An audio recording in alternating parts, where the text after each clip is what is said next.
Hey everybody, thanks for checking in with us on the Horns Report here at KXAN Live. I'm your host, Billy Gates, and today's a pretty big day.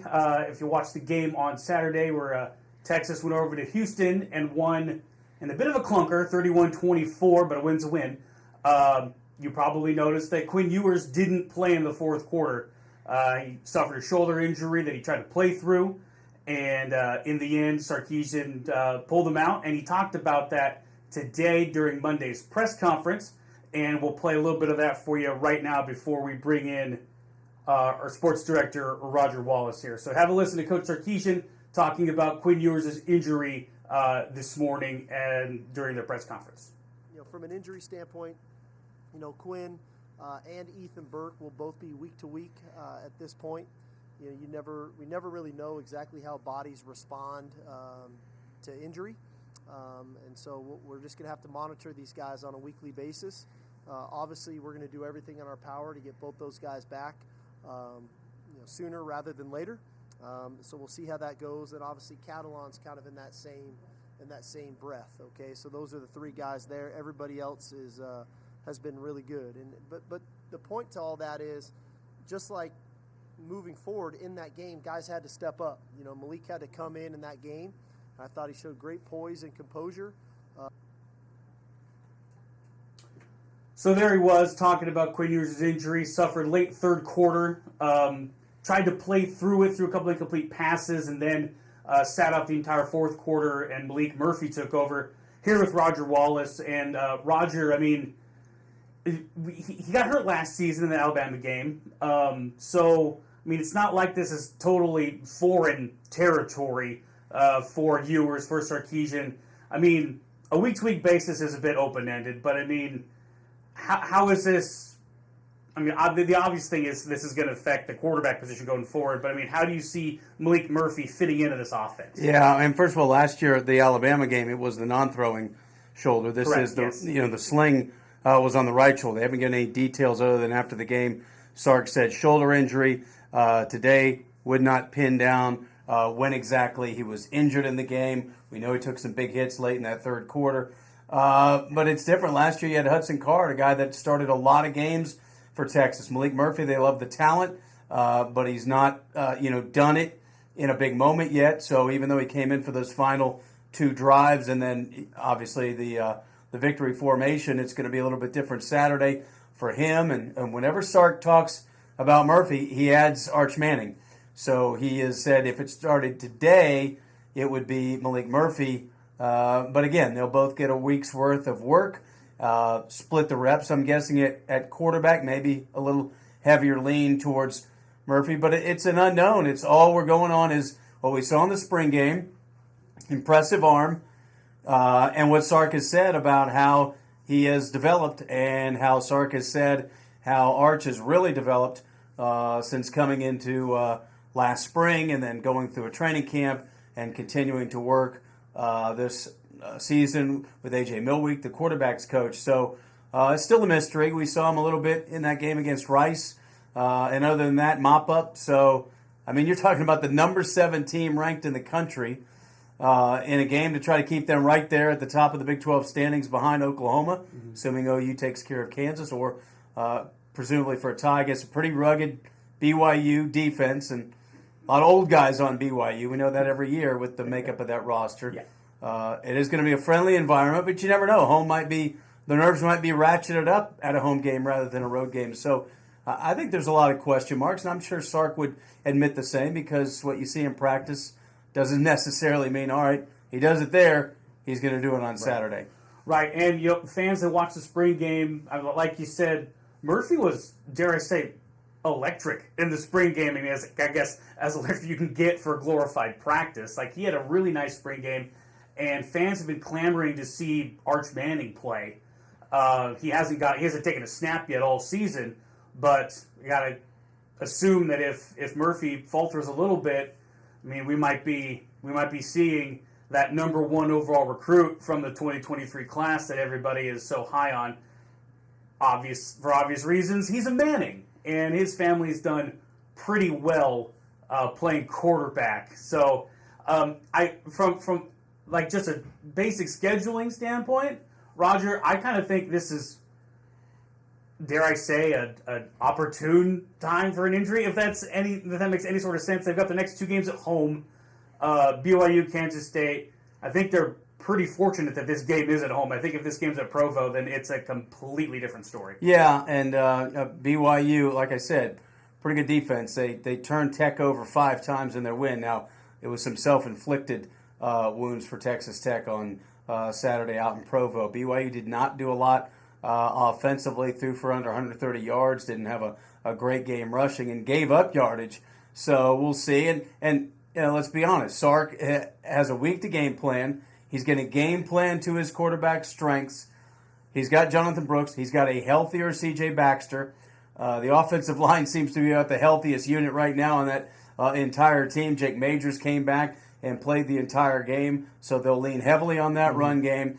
My guess is you'll see a lot of early down passing situations for Malik Murphy. Remember the first drive, 3rd down, he threw that dart a little bit behind Adonai Mitchell, and then they come back and they get the first down, and then they throw the quick hitter to Whittington. It was a little bit high, but Whittington made a nice play, and from there they didn't have to throw it again. But my guess is Sark will, you talk about pitching backwards in baseball. I think he might run his offense a little bit backwards with Malik, and that's throw it on early downs, and then hope to get in favorable down and distance. And then if he settles in and gets comfortable, then a lot of that goes out the window, and you just have a feel for the game. But it's going to be interesting to see.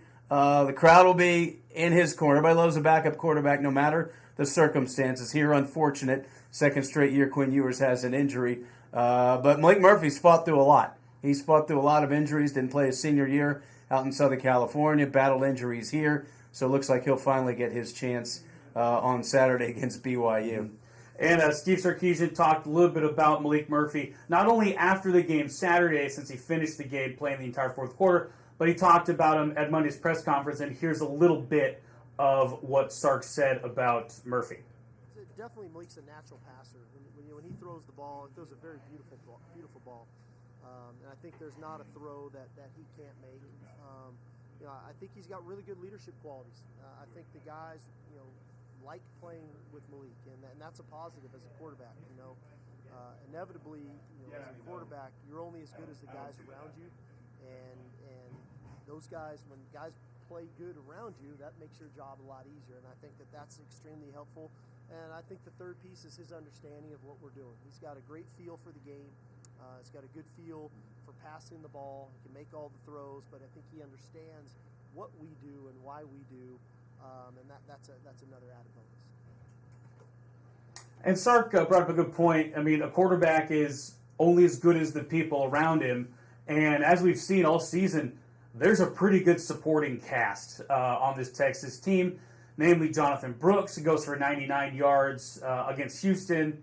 C.J. Baxter, 6 carries for 42 yards last week, had the go-ahead touchdown on a nice inside run there late in the game, scores from 16 yards out. And then all of the receivers at their disposal there. So it kind of seems like Malik Murphy may end up, or Arch Manning, or whoever ends up playing there, they can kind of sort of play that game management role a little bit, I think, given everybody else that plays on offense for the Longhorns. Yeah, I mean, the first goal is to take care of the football, not turn it over, and then second, make some plays when you need to. But you're right, they're gonna lean on that run game. But Sark's not gonna, he's not gonna totally leave the training wheels on. I think he's gonna let Malik Murphy rip it. Again, that throw right there, again, it was a little bit behind A.D. Mitchell, but you saw what kind of juice it had on it, and we saw that in the spring game as well. And then the defense has got to do their thing, the old complementary football, and they're banged up too. He mentioned that, like Quinn Ewers, Ethan Burke, defensive end, is week to week. He went down late in the ball game at Houston. Jalen Catalon didn't play. Gavin Holmes is banged up. Jett Bush is banged up. Alfred Collins is banged up. So I get it this time of year, but it seems like maybe these are more significant than just the bumps and bruises and pains that guys are going through. So, again, it's a BYU team that took care of Tech. They didn't do it in, eye-popping fashion, but that's kind of what they're about. Of course, for Sark, it's got some emotion to it. His alma mater, Kalani Sitake, their head coach, and he played together. None of that matters on Saturday, just fun storylines going in. But, boy, what a big one here, because K-State right now, Billy, looks like they're playing the best football maybe of anybody else other than the two top 10 teams in the Big 12. And you could argue the way OU struggled, the way Texas struggled, the way K-State put a beat down on their second straight opponent. Maybe right now they're playing the best. Yeah, and just how this schedule worked out, again, it's a good thing Texas has Kansas State at home where they've been so good. That is one thing I wanted to kind of touch on here real quick, is the remaining schedule for the Longhorns. They only have one game left outside of Texas. They got to go to Ames to take on Iowa State, and anything goes in Jack Trice Stadium, as we all know. No matter if Iowa State's 7-0 or 0-7. And by the way, they are sitting there in that right. gaggle of one-loss teams. They seem to have figured some things out. Yeah, weird things happen up there. So the schedule is working out in Texas's favor, meaning they've got 3 more home games, 2 on the road, but that other road game is at Fort Worth, so don't got to leave the Lone Star State. But, I mean, if something like this for Ewers to happen, maybe it's a good thing it's happening now, like I said earlier. Yeah, it's a schedule that, again, they'll be favored. I think it's a big number against BYU, but I thought it was 17. I thought it was a big number against Houston on the road. And early on, it looked like it was going to be accurate, and then things flipped pretty quickly. But all these teams, they have that scare element, and then they have that other element of should take care of business. It's just a weird year in the Big 12 when you look at Texas and OU, the 2 top 10 teams, and they played neck and neck. But going to TCU has been tough lately for the Longhorns, and then you mentioned Iowa State. K-State here, again, BYU is going to be tough. I mean, you have a backup quarterback. Until you see what he can do, you're going to wonder. And then, you get that K-State and that new 2-headed quarterback monster there. So, it's one of those schedules that could, you could see them running the table for sure. And if they don't take care of the football or a lot of penalties or, make some mistakes on defense like they did in second and third quarters against Houston, they're going to be in dogfights. And we're about a month out from that Texas Tech game, Black Friday, here in Austin. As we all probably remember, Big 12 Commissioner Brett Yormark had some interesting comments about that game. Do you think he's made his Thanksgiving plans yet in Austin? Yeah. Do you think he's made those yet? Yeah, and Tech's a mess with their quarterback situation. They're down to their third starting quarterback in Jake Strong. Put up some decent numbers against BYU, but again, turned the ball over. They've been hit with injuries.